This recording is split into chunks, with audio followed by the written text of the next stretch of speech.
racist officers destroyed a black courier's bicycle, depriving him of his only means of earning a living. So what happened next?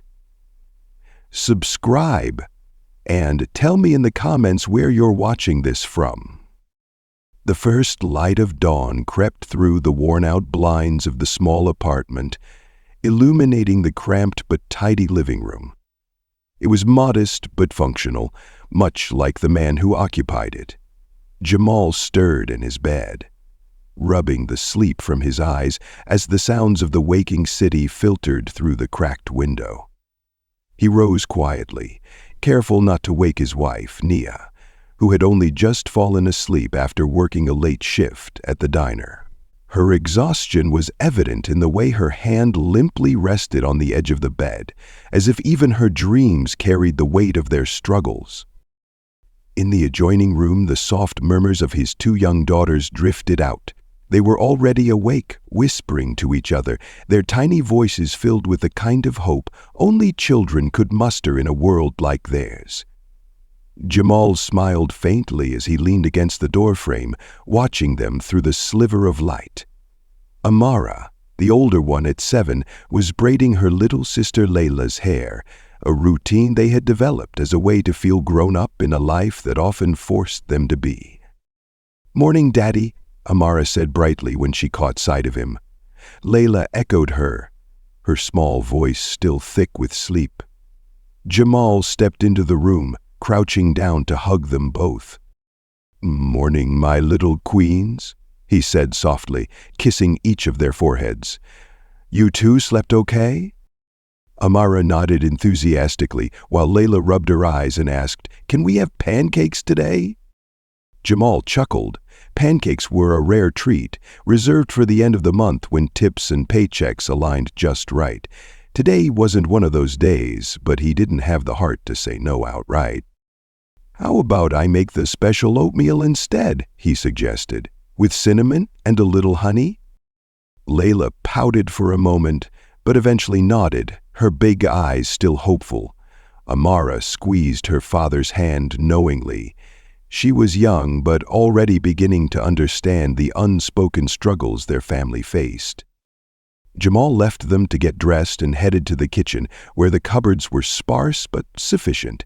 He measured out the oatmeal carefully, as if ensuring each grain would stretch further. The hum of the kettle filled the small space, mingling with the faint sounds of the city outside. As he prepared breakfast, his mind drifted to the day ahead. His shift as a delivery courier started in less than an hour, and the thought of the looming bills weighed heavily on him. The rent was overdue, and there was still the matter of Layla's school supplies. Every delivery he made felt like a step closer to keeping their heads above water, but the margin was razor thin.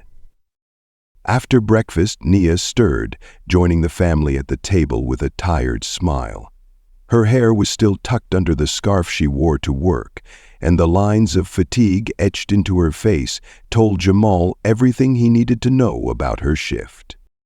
"You okay, baby?" he asked, reaching out to squeeze her hand. She nodded, stifling a yawn. "I'll manage. How about you? Big day ahead." Jamal shrugged. "Same as always. Just need to keep the wheels turning." It wasn't just a metaphor. His bicycle, a second-hand model he had painstakingly restored, was not only his means of transportation, but his lifeline. Every dollar he earned depended on its reliability, and he treated it with the kind of care reserved for family heirlooms. After breakfast, Jamal kissed his daughters goodbye, promising to bring them something sweet if his tips were good.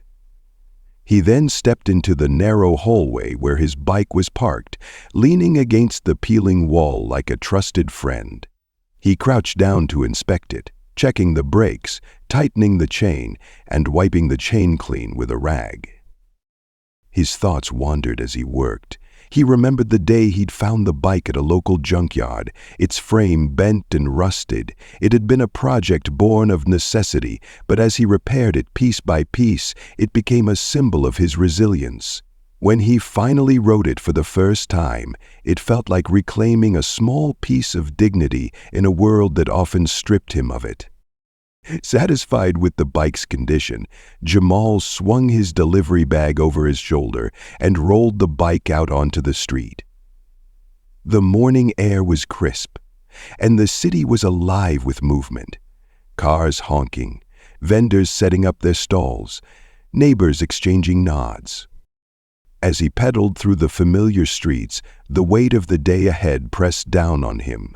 He couldn't afford any delays or mistakes. Every delivery had to be on time to keep his customers happy and his earnings steady. The neighborhood was a patchwork of struggling families, small businesses, and worn-out buildings. Graffiti covered many of the walls, some of it beautiful, some of it angry. A mural near the corner of his block depicted a young boy on a bicycle, his face set with determination. It was a tribute to the resilience of their community, and Jamal often found himself drawing strength from it.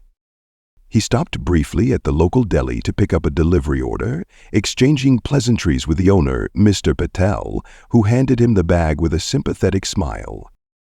"Another busy day, eh, Jamal?" Patel asked. "You know it," Jamal replied with a grin, though it didn't quite reach his eyes. "Take care out there," Patel added. "And watch out for those cops. They've been cracking down hard on anyone they think doesn't belong." Jamal nodded, the warning lingering in his mind as he pedaled away.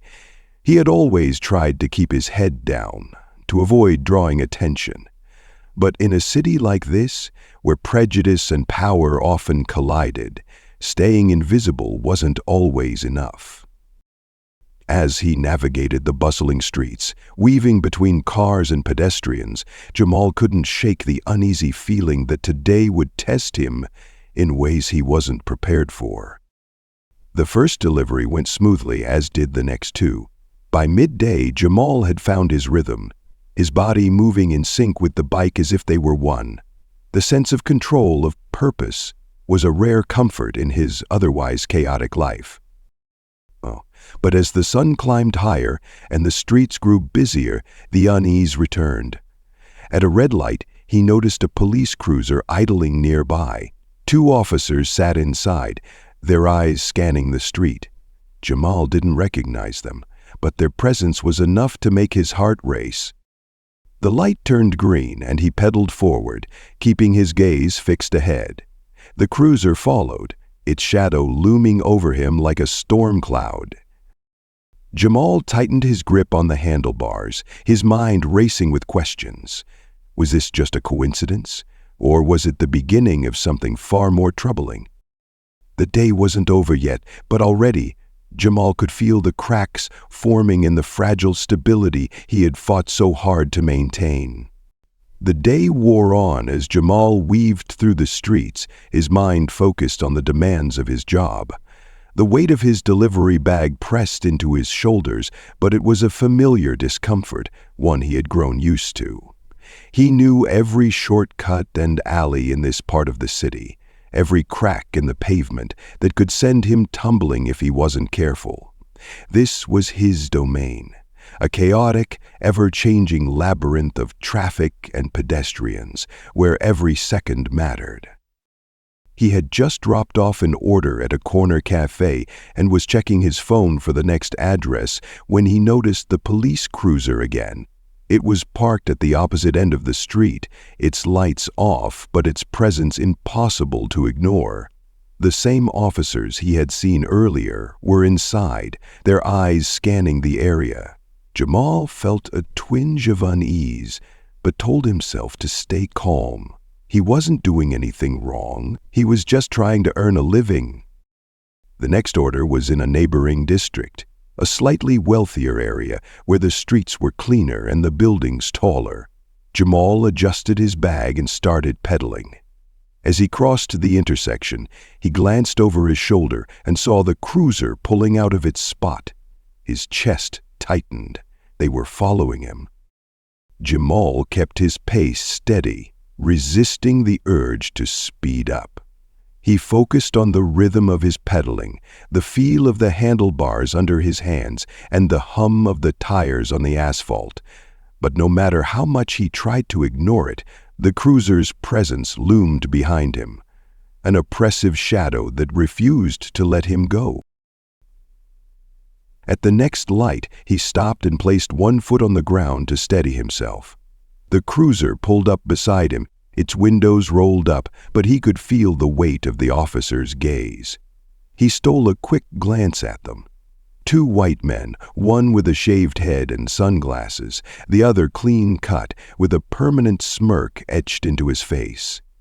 Their expressions were unreadable, but their eyes held a cold, calculating intensity. The light turned green, and Jamal pushed off, his heart pounding in his chest. He turned down a quieter side street, hoping to lose them in the maze of narrow lanes. But no sooner had he started pedaling than the sound of the cruiser's engine echoed behind him. They were still there. Panic began to creep in, but Jamal forced himself to stay composed. He wasn't doing anything illegal. He was wearing his reflective vest, his helmet, and he always obeyed traffic laws. He had nothing to hide. Yet the presence of the police made him feel as though he did. As he approached another intersection, the cruiser sped up and swerved in front of him, blocking his path. Jamal hit the brakes hard, his tires screeching against the pavement as he came to a stop just inches from the car. The suddenness of the maneuver nearly sent him flying over the handlebars.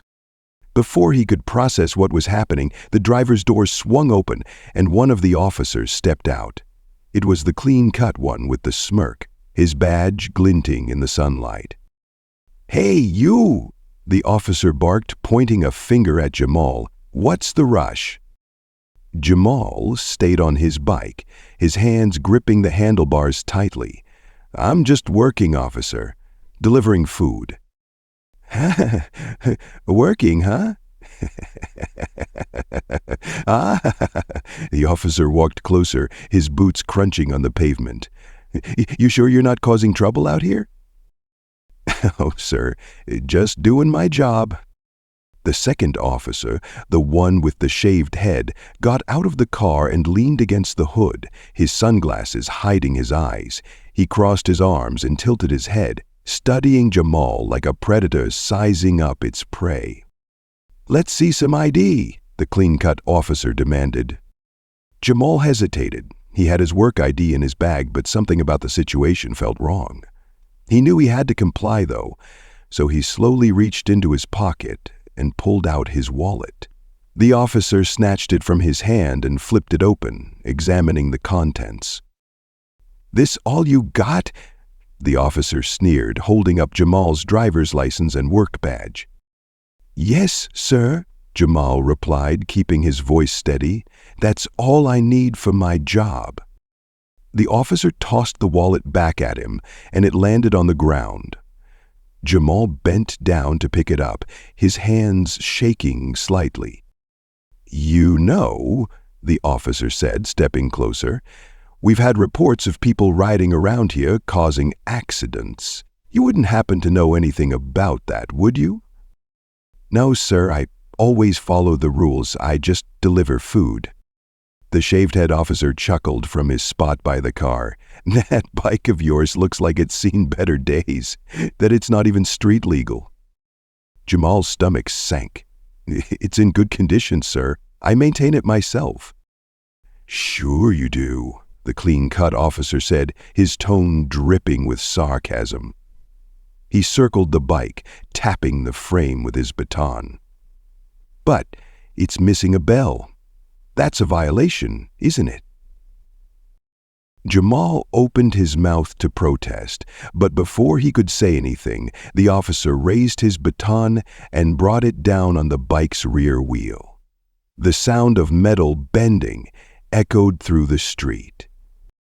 "Hey, stop!" Jamal shouted, stepping off the bike. The officer ignored him and struck the bike again, this time denting the frame. The other officer joined in, kicking the front wheel until it bent inward. Jamal watched in horror as his lifeline, the tool that allowed him to feed his family, was reduced to a pile of twisted metal and rubber. Are you doing this?" Jamal's voice cracked with emotion. "I didn't do anything wrong." The clean-cut officer smirked. "Just making sure you're not a danger to anyone." Mm-mm. Jamal's legs felt like jelly as he sank to the ground beside the wreckage of his bike. Tears welled up in his eyes, but he blinked them away, refusing to let the officers see his pain. His hands hovered over the ruined frame, trembling as he tried to process what had just happened. The officers got back in their cruiser, laughing and exchanging smug comments as they drove away, leaving Jamal sitting alone on the side of the road. A few passers-by stopped to look, but quickly moved on, unwilling to get involved. Only one person, a young woman with a smartphone in hand, lingered. She crouched down beside Jamal, her voice soft but determined. "I recorded everything," she said. "This isn't right. I'll make sure people see what they did to you." Jamal looked up at her, his face a mixture of gratitude and despair. But as the sound of the cruiser's engine faded into the distance, one thought echoed in his mind. How was he going to keep his family afloat now? Jamal trudged home under the weight of despair, the remnants of his bicycle dragging behind him like a physical representation of his broken spirit. The once sleek frame was now a mangled heap of twisted metal and shattered rubber, its wheels bent beyond recognition. With every step, he felt the stares of passers-by. Some glanced at him with pity. Others quickly looked away, as if unwilling to confront the injustice etched into his every movement. The sun dipped lower in the sky, casting long shadows over the worn-out streets of the neighborhood. By the time Jamal reached the front steps of his apartment building, his legs felt like lead, and his chest ached from holding back tears. He paused at the door, taking a deep breath to steady himself. Inside, his family was waiting. He couldn't let them see him like this, not broken, not defeated. But the moment he stepped through the door, the sound of his daughter's laughter reached his ears, and the fragile dam holding back his emotions cracked. Layla and Amara were sitting on the living room floor, coloring pictures of houses with bright red roofs and golden suns. Nia was in the kitchen, her back turned as she stirred a pot on the stove. The scent of simmering beans and rice filled the air, a comforting reminder of home. "Daddy!" Layla exclaimed when she saw him, her eyes lighting up. She scrambled to her feet and ran toward him, arms outstretched. Amara followed close behind, her face beaming with excitement. Jamal forced a smile as he dropped the bike frame gently by the door and crouched down to hug them.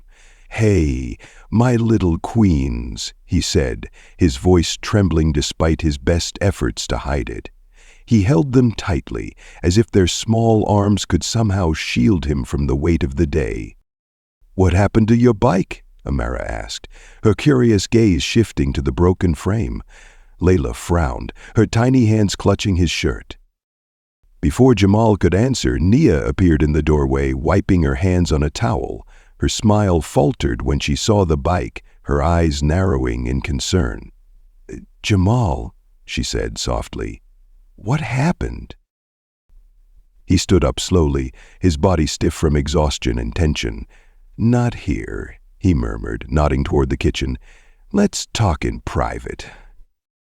Nia hesitated but nodded, ushering the girls back to their coloring books. "We'll be right back, okay? Daddy just needs to tell me something." The kitchen felt smaller than usual as Jamal closed the door behind them. He leaned against the counter, his shoulders slumping as the weight of the day finally pressed down on him. Nia crossed her arms, her brow furrowed in worry. "Tell me," she said. "What happened?" Jamal took a deep breath, his voice barely above a whisper. The cops. They stopped me today. Said I was breaking the law, riding illegally. Then they destroyed my bike, smashed it to pieces. Nia's eyes widened in shock, her lips parting as if to speak, but no words came out. She stared at him, her expression shifting from disbelief to anger and then to something deeper. Fear. Why? She finally managed. Why would they do that? I don't know, Jamal admitted, his voice cracking. I wasn't doing anything wrong. I followed all the rules. They wanted to show me they could. Nia sank into a chair, her hands trembling as she pressed them to her face. That bike was everything, she whispered. It was how we paid rent, bought groceries. Jamal, what are we going to do? Her words felt like daggers, each one piercing the fragile resolve he had tried to maintain. He dropped into the chair across from her, burying his face in his hands. I don't know, he said, his voice muffled. I don't know what to do. For a moment, the only sound in the room was the faint bubbling of the pot on the stove. Then Nia reached out, placing a hand on his arm. We'll figure it out, she said, her voice steadier now. We always do. But you can't let this break you. You hear me? We can't afford for you to give up. Jamal looked up at her, his eyes red and glassy. He nodded slowly, though the weight in his chest remained. I feel so powerless. They can do whatever they want, and no one stops them. You're not powerless, Nia said firmly. You're here. You're alive. That's power, Jamal. They didn't take that from you. Her words struck a chord, igniting a small spark of resilience in the darkness. Jamal took a deep breath, trying to hold on to that spark as he stood up. You're right, he said quietly. I can't let them win. The conversation was interrupted by a knock at the door. Jamal and Nia exchanged a glance before Jamal went to answer it. Standing in the hallway was a young woman holding her phone. He recognized her instantly as the passerby who had witnessed the incident. Hi, she said, her voice tentative but determined. I'm sorry to bother you, but I wanted to make sure you were okay. I recorded what happened earlier. Jamal blinked, his mind struggling to process her words. You recorded it? She nodded, holding up her phone. Every second. The way they treated you, it was wrong. People need to see this. Nia stepped into the doorway, her protective instincts kicking in. Who are you? She asked, her tone cautious. My name's Zoe, the woman replied. I work for a small media outlet. I wasn't on the clock, but when I saw what they were doing to him, I couldn't just walk away. Jamal hesitated, glancing at Nia. The idea of his humiliation being broadcast for the world to see made his stomach churn, but at the same time a flicker of hope stirred within him. Maybe this was a chance to fight back, to show the world what he and so many others endured. I don't know, he began, but Nia cut him off. Let her show it, she said, her voice firm. People need to know the truth. Zoe smiled faintly, relief washing over her face. I'll make sure it gets out there, she promised. And I'll keep in touch. If you need anything at all, just call me. She handed Jamal a slip of paper with her number on it before turning to leave. As the door closed behind her, Jamal felt a strange mix of fear and determination. The thought of standing up to the officers who had crushed him was terrifying, but the alternative, doing nothing, felt unbearable. Back in the living room, his daughters looked up at him expectantly. "Are you okay, Daddy?" Layla asked, her big brown eyes filled with concern. Jamal knelt down and pulled them both into a hug. "I'm okay, baby," he said, his voice steady for the first time that day. "We're going to be okay." But as he held them close, his mind raced with questions. What would come next? What consequences would he face for speaking out? And most importantly, how could he protect his family in a world that seemed determined to tear them down? The answers weren't clear, but one thing was certain. This wasn't the end. It was only the beginning. The next morning, Jamal woke to the sound of his phone buzzing incessantly on the nightstand. He groaned, rubbing his eyes as the early rays of sunlight streamed through the blinds. Nia stirred beside him, mumbling something incoherent before turning over to continue her sleep. The phone vibrated again, his persistent hum demanding attention. Jamal reached for it, his mind still foggy from the restless night. As he unlocked the screen, he was greeted by a flurry of notifications. Text messages, missed calls, and countless social media alerts lit up his phone like a beacon. His stomach churned with unease. What could possibly warrant this kind of attention? One name stood out among the notifications: Zoe. She had sent him a string of messages, the first of which read, "It's out. Call me when you wake up." Confused, Jamal clicked on the link she had included. It led to a video of him. His heart sank as he saw the familiar footage, the cruiser pulling in front of him, the officers stepping out, their mocking voices, and finally, the brutal destruction of his bike. The video captured every detail, from Jamal's protests to the officers' smug laughter as they drove away. Even the despair etched on his face as he knelt by the wreckage was on full display. The caption read, "Delivery driver's bike destroyed by police in shocking abuse of power."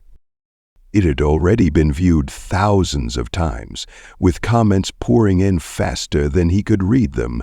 Some were expressions of outrage and solidarity.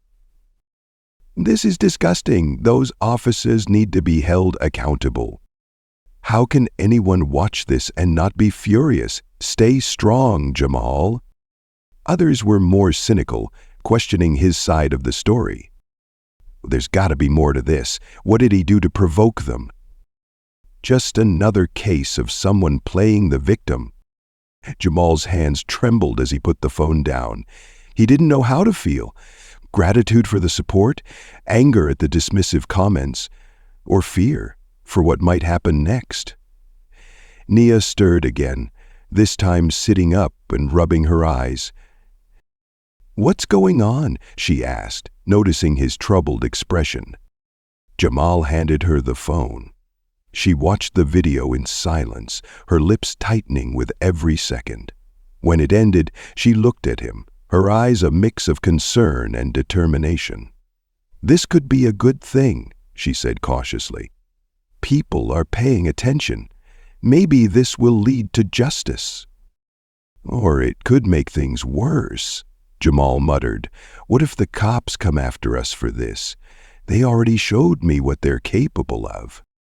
Nia placed a reassuring hand on his shoulder. "You're not alone in this. Look at the comments.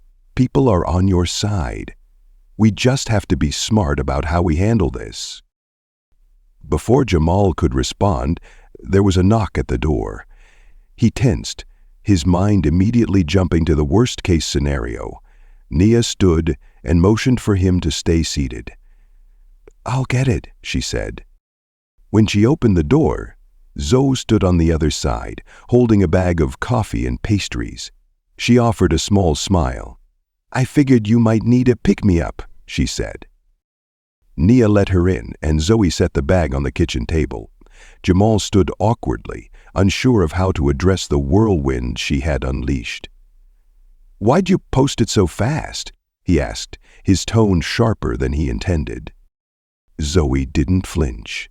"Because people need to see what's happening," she said firmly, And it's working. Look at the response. News outlets are reaching out, activists want to support you. This is your chance to hold those officers accountable. Jamal ran a hand over his face, the weight of it all pressing down on him. What if it's too much? I'm just trying to keep my family safe. This isn't what I signed up for. I understand, Zoe said softly, but staying silent won't protect you. Those officers won't stop just because you stayed quiet. They'll do this to someone else, maybe worse. Nia nodded, her voice steady. She's right, Jamal. We've spent too long keeping our heads down, hoping things would get better. Maybe it's time to fight back. Before Jamal could respond, his phone buzzed again. This time it was an unknown number. He hesitated, then answered. Is this Jamal? A voice on the other end asked. It was deep and professional with a hint of urgency. Yes, this is Jamal, he replied cautiously. My name is Eric Sanders, the man said. I'm a lawyer with the Civil Justice Initiative. We saw the video and we want to help. If you're interested, we can discuss your options. Jamal glanced at Nia and Zoe, who were both watching him expectantly. I don't know, he stammered. I've never done anything like this before. That's okay, Eric said. We'll guide you through it. You don't have to decide now, but the sooner we act, the better. Jamal thanked him and hung up, his mind racing. The idea of taking legal action against the police was daunting, but the thought of doing nothing felt even worse. As the day went on, the video continued to spread. Local news stations picked up the story, and reporters began contacting Jamal for interviews. Activists reached out, offering to organize protests and rallies in his support. His once quiet life was now a storm of activity, and he felt like he was being pulled in a dozen directions at once. By the evening, Jamal sat with Nia and Zoe at the kitchen table, trying to make sense of it all. I just wanted to do my job, he said, his voice heavy with exhaustion. I never wanted to be the face of anything. But you are now, Zoe said, and that's not a bad thing. You have a chance to make a difference not just for yourself, but for everyone who's been through this. Nia reached for his hand, squeezing it tightly. Whatever you decide, we're with you, she said. But if you want to fight, we'll fight with you. Jamal looked at her, then at Zoe. He thought of his daughters, their innocent faces and bright smiles. He thought of the officer's mocking laughter and the sound of his bike being destroyed. Taking a deep breath, he nodded. Okay, he said. Let's fight. And just like that, the quiet delivery driver who had spent his life avoiding conflict became the unwilling center of a growing movement. Whether he was ready for it or not, the world was watching, and there was no turning back. By the next morning, the city was buzzing. The video of Jamal's encounter with the police had gone viral, not just locally, but nationwide. Social media platforms were flooded with comments, hashtags, and shares. News outlets had picked up the story with headlines like, "Delivery workers' livelihood destroyed by police brutality," and "Outrage over video of officer misconduct sparks protests." For Jamal, this whirlwind of attention was overwhelming. He hadn't left his apartment since the video was posted, afraid of running into the wrong kind of attention on the streets. His phone buzzed constantly with messages of support, requests for interviews, and updates from activists. Nia did her best to filter through the noise, but even she looked exhausted by the sheer volume of it all. We have to start making decisions, Zoe said, sitting at their kitchen table. She had practically moved in over the past 2 days, bringing in updates from her contacts in the media and activist circles. People want to help, Jamal. They're organizing protest rallies. This is your chance to make a real statement. Jamal sat across from her, his hands wrapped around a mug of coffee that had long since gone cold. I didn't ask for any of this, he muttered. I just wanted to do my job and take care of my family." "I know," Zoe replied gently, "but this is bigger than you now. People are listening, they're angry, and they're ready to act. The question is, are you?" Nia placed a hand on Jamal's shoulder. "We can't change what happened," she said, "but maybe we can make sure it doesn't happen to someone else. Isn't that worth fighting for?" Jamal sighed, the weight of their words sinking in. He thought about the messages of support he had received. Strangers sharing their own stories of police harassment. Other delivery workers thanking him for standing up. He thought about his daughters, the world they were growing up in, and the example he wanted to set for them. "Okay," he said finally, "I'll do it, but I need your help. I don't know how to do this on my own." "You're not alone," Zoe said with a determined smile. "We've got your back." The first protest was scheduled for the following afternoon. Word spread quickly through social media, and by the time Jamal and Nia arrived at the designated park, a crowd had already gathered. Jamal felt a mix of awe and anxiety as he looked around at the sea of faces, some holding signs with slogans like "Justice for Jamal" and "End Police Brutality." Others carried images of his ruined bike, a stark reminder of the violence he had endured. Zoe had arranged for several speakers to address the crowd before Jamal, including local activists and community leaders. Each of them spoke passionately about the need for accountability, the systemic issues that allowed incidents like Jamal's to happen, and the importance of standing together against injustice. When it was Jamal's turn to speak, he felt his legs tremble as he stepped up to the microphone. The crowd fell silent, all eyes on him. He took a deep breath, his mind racing with doubts. But then he thought of his daughters, their innocent faces, giving him the courage to speak. "Thank you all for being here," he began, his voice steady despite the nerves. "I'm not used to being in the spotlight. I'm just a delivery worker trying to take care of my family. But what happened to me isn't just about me. It's about all of us. Everyone who's ever been treated like they don't matter because of the color of their skin or the job they do." The crowd erupted into cheers and applause, and Jamal felt a surge of confidence. He continued sharing his story in vivid detail, from the moment the officers stopped him to the sound of his bike being destroyed. "I'm not here because I want revenge," he said. "I'm here because I want change. No one should have to go through what I went through. No one should have to explain to their kids why the people who are supposed to protect us are the ones we fear the most." By the time he finished, the crowd was chanting his name. Jamal stepped back from the microphone, his heart pounding with a mixture of relief and pride. Nia greeted him with a tight hug, whispering, "You did amazing." As the protests gained momentum, so did the backlash. The local police department released a statement defending the officers' actions, claiming they had been enforcing traffic safety regulations.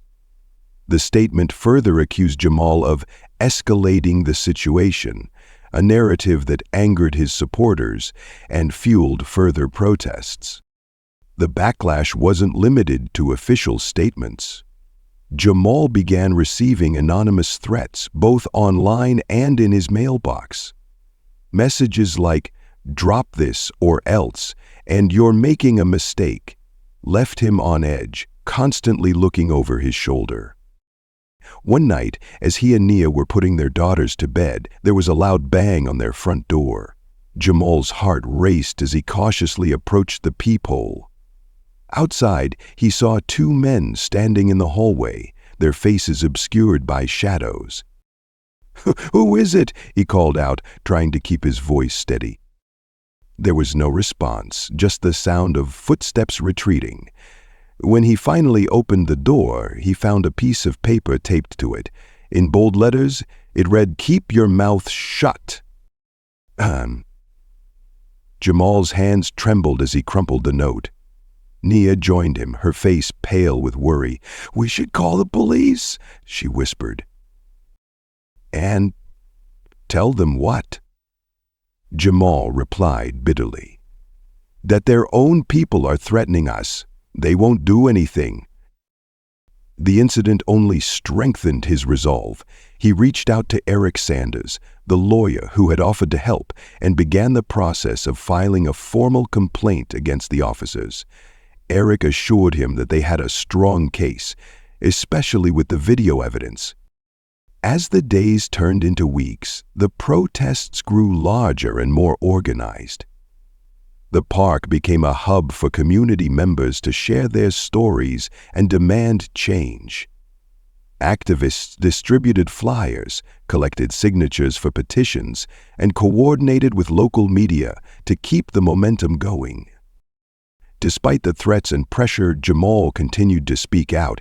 He attended every rally, gave interviews, and worked closely with Eric to build their case.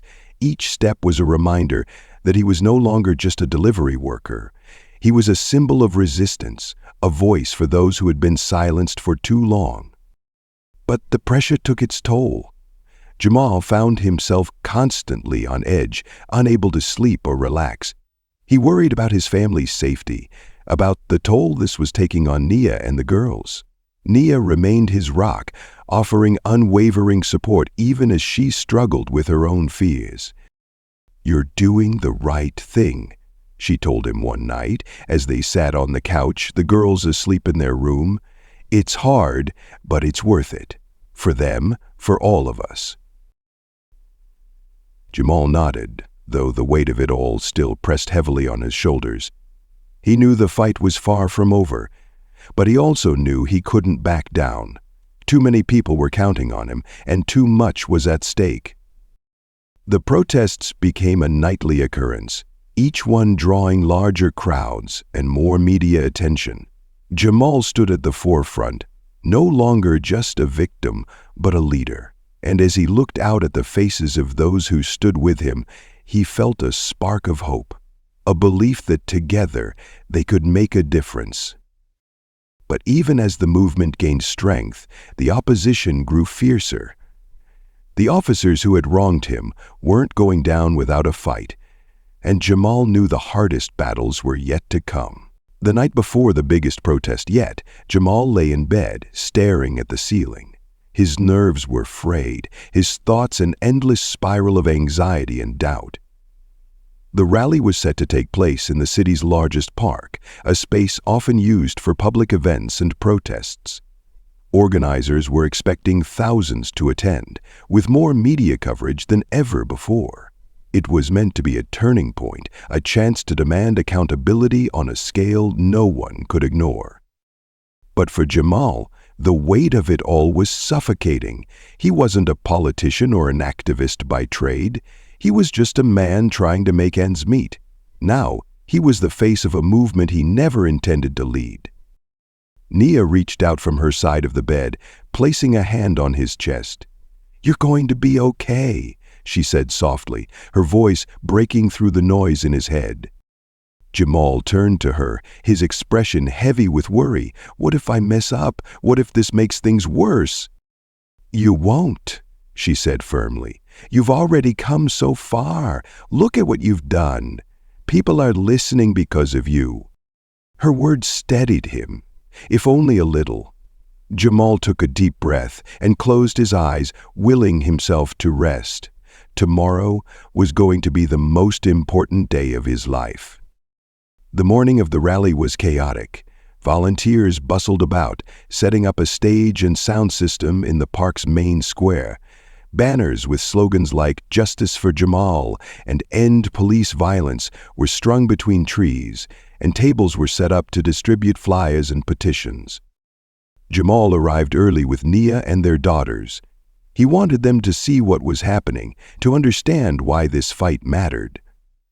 Amara and Layla held small handmade signs, their innocent enthusiasm a stark contrast to the serious tone of the event. "Daddy's a hero," Amara declared, holding her sign high. Layla nodded in agreement, her eyes wide with excitement. Jamal smiled at them, but the knot in his stomach tightened. He wished he could share their optimism. As the hours passed, the crowd grew. People of all ages and backgrounds filled the park, their voices rising in a collective chant. Jamal stood backstage, watching as speaker after speaker took the podium. Local activists shared their stories of injustice, painting a picture of a system that had failed too many for too long. When his turn came, Jamal's heart pounded in his chest. He stepped onto the stage to a roar of applause, the sheer volume of it almost overwhelming. He scanned the crowd, taking in the sea of faces, and felt a flicker of courage. These people believed in him. They were counting on him. He gripped the microphone tightly and began to speak. "I never thought I'd be standing here," he said, his voice steady despite the nerves. "I never wanted to be in the spotlight. All I wanted was to do my job, take care of my family, and live in peace. But the system didn't let me. It didn't let me because of the color of my skin, because of the assumptions people made when they saw me on that bike." The crowd listened intently, their cheers punctuating his words. "When those officers destroyed my bike, they didn't just take away my livelihood. They tried to take away my dignity, my hope. But they didn't win. They didn't win because I'm still here, and so are all of you." The crowd erupted into applause, chants of his name echoing through the park. Jamal paused, his chest tight with emotion, before continuing. "This isn't just about me. It's about everyone who's been silenced, everyone who's been told they don't matter. We're here to say no more. We're here to demand justice, not just for me, but for everyone who's been wronged by this broken system." As he finished, the crowd surged forward, their energy palpable. Jamal stepped back from the microphone, overwhelmed but invigorated. Nia met him as he left the stage, pulling him into a tight hug. "You were amazing," she said, her voice thick with pride. But the day was far from over. As the rally continued, a group of counter-protesters gathered at the edge of the park, their shouts clashing with the chants of the crowd. Police officers, stationed nearby to maintain order, began to move in, their presence amplifying the tension. Jamal noticed two familiar figures among the officers, Kerrigan and Miller, the same men who had destroyed his bike. His stomach churned as their eyes locked across the square. The officers' smug expressions made it clear they weren't there to protect the protesters. The rally organizers had warned about the possibility of police interference, urging everyone to remain peaceful. But as the officers moved closer, the atmosphere grew increasingly volatile. Jamal stepped forward, raising his hands to address the crowd. "Stay calm," he shouted. "This is a peaceful protest. Don't give them a reason to shut us down." His words seemed to resonate, and the crowd began to settle. But Kerrigan and Miller weren't done. They pushed through the protesters, their presence a deliberate provocation. Then Zoe appeared, her phone raised as she recorded the officers' actions. "Keep it on camera," she said, her voice steady. "They can't hide if the world is watching." The tension reached its peak when Kerrigan approached Jamal directly. "Think you're a big man now, huh?" he sneered, his voice low enough for only Jamal to hear. "You're making a mistake. This won't end the way you think it will." Jamal met his gaze, his anger tempered by resolve. "The only mistake was thinking you could get away with it." Before the confrontation could escalate further, Eric Sanders arrived with a small team of legal observers. "Gentlemen," he said, addressing the officers, "I suggest you step back. Everything you're doing is being recorded, and any misconduct will be added to the case we're building against you." Kerrigan glared at him, but said nothing. After a tense moment, he turned and walked away, Miller following close behind. As the rally wound down, a wave of relief washed over Jamal. They had stood their ground, and the message had been heard. But the day wasn't without its revelations. Eric approached Jamal, holding a folder of documents. "We've been digging into Kerrigan and Miller," he said. "It's worse than we thought. There are other complaints against them.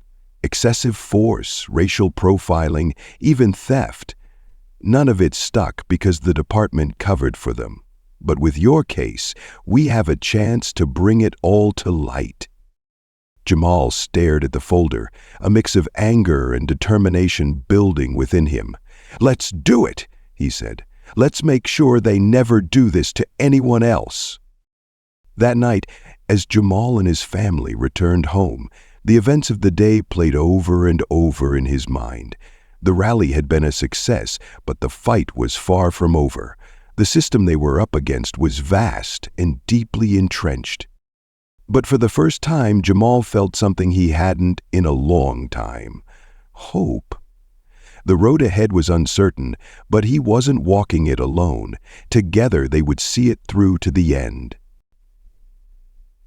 The morning after the rally, Jamal woke up to sunlight streaming through the windows. The familiar feeling of dread that had greeted him every day for weeks was absent. Instead, there was a strange calmness, a quiet that allowed him to breathe without the weight of impending disaster pressing on his chest.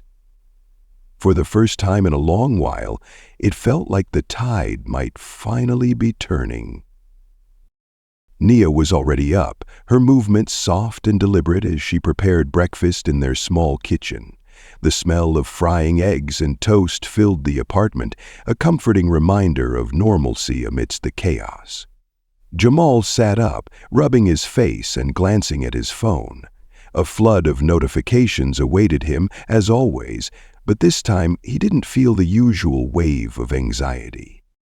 He opened a text from Eric Sanders, the lawyer who had become a cornerstone of their fight. "Great news! The evidence we've gathered against Kerrigan and Miller is compelling. The DA is considering filing charges. Call me when you're ready to discuss next steps." Jamal stared at the message, his thoughts swirling. The idea that these men, who had humiliated him, destroyed his bike, and threatened his livelihood, might actually face consequences felt almost surreal. He swung his legs over the side of the bed and headed to the kitchen, where Nia greeted him with a warm smile. "Morning," she said, sliding a plate of eggs and toast toward him. "You look like you slept better." "I think I did," he admitted, sitting down and taking a bite. "Eric just texted. He says the DA might press charges against those cops." Nia's eyes widened, her face lighting up.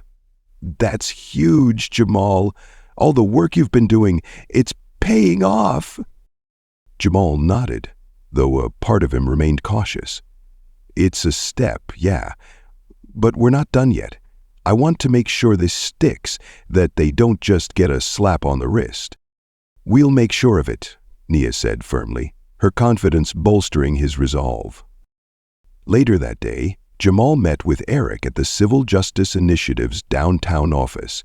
The building was modest but professional, its walls lined with photos of past victories, smiling clients shaking hands with lawyers, community members holding up banners that read, "Justice Won."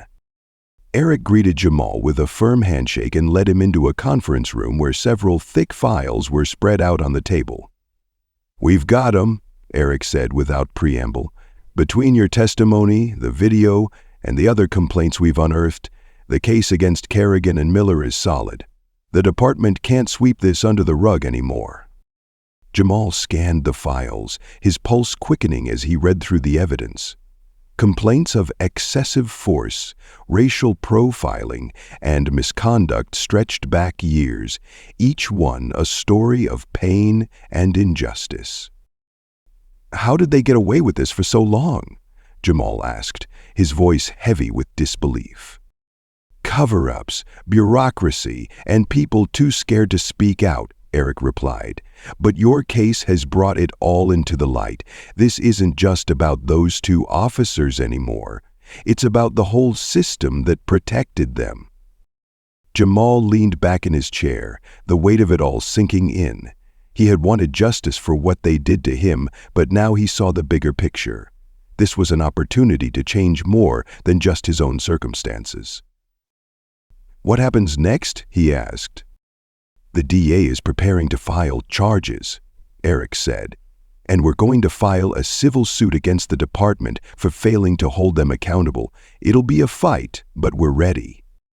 Jamal nodded, determination hardening his expression. "Let's do it." As the legal proceedings began to unfold, Jamal found himself thrust even further into the public eye. News outlets clamored for interviews, and supporters rallied around him, their energy fueling his resolve.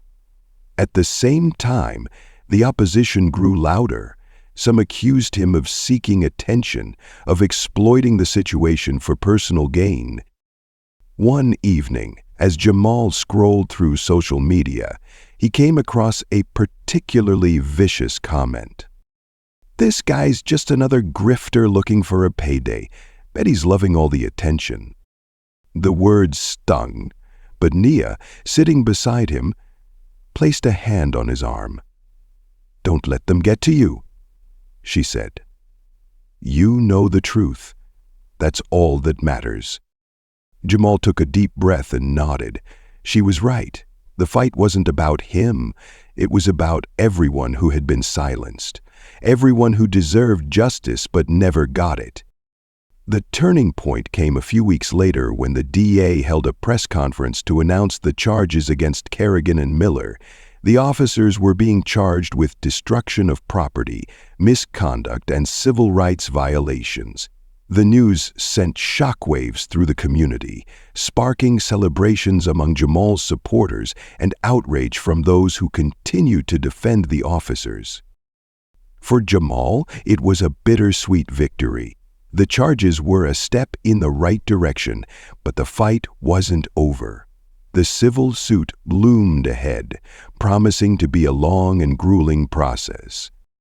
One evening, as Jamal sat with Naya and the girls, there was a knock at the door. He opened it to find Zoe standing there, holding a set of keys and wearing a wide grin. "What's this?" Jamal asked, confused. "A little something from the community," Zoe said, stepping aside to reveal a used but well-maintained car parked on the street. "They pooled their money together to get you this. Said you needed something better than a bike." Jamal stared at the car, his chest tightening with emotion. I don't know what to say." "Say thank you," Zoe replied, "and keep fighting." Tears filled Jamal's eyes as he hugged her, overwhelmed by the generosity of strangers who had become allies in his fight. The final chapter of Jamal's journey unfolded in court, where the civil suit against the police department was argued before a packed courtroom. Eric presented a compelling case, detailing the years of misconduct by Kerrigan and Miller and the department's failure to hold them accountable. Jamal took the stand, his voice steady as he recounted the day his bike was destroyed. He spoke not just of the physical loss, but of the deeper pain, the humiliation, the fear, and the sense of injustice that had driven him to fight back. In the end, the jury ruled in his favor. The department was ordered to pay substantial damages, and Kerrigan and Miller were stripped of their badges. Months later, as Jamal drove his family to the beach in the car gifted to him by the community, he reflected on how far they had come. The journey had been painful, filled with moments of doubt and fear, but it had also been transformative. "Daddy, are we there yet?" Layla asked from the back seat, her voice filled with excitement. "Almost," Jamal said, glancing at Naya, who smiled back at him. As they arrived at the beach, Jamal watched his daughters run toward the water, their laughter filling the air. He took Nia's hand, his heart full of gratitude and hope.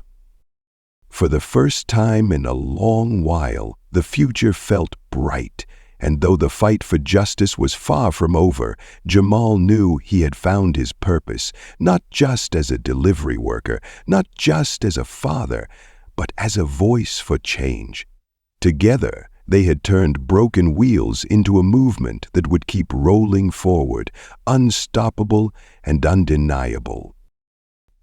Subscribe to the channel so you don't miss new stories. Share this video if it touched you, and be sure to check out the other stories on our channel. Each story is a step towards understanding and change.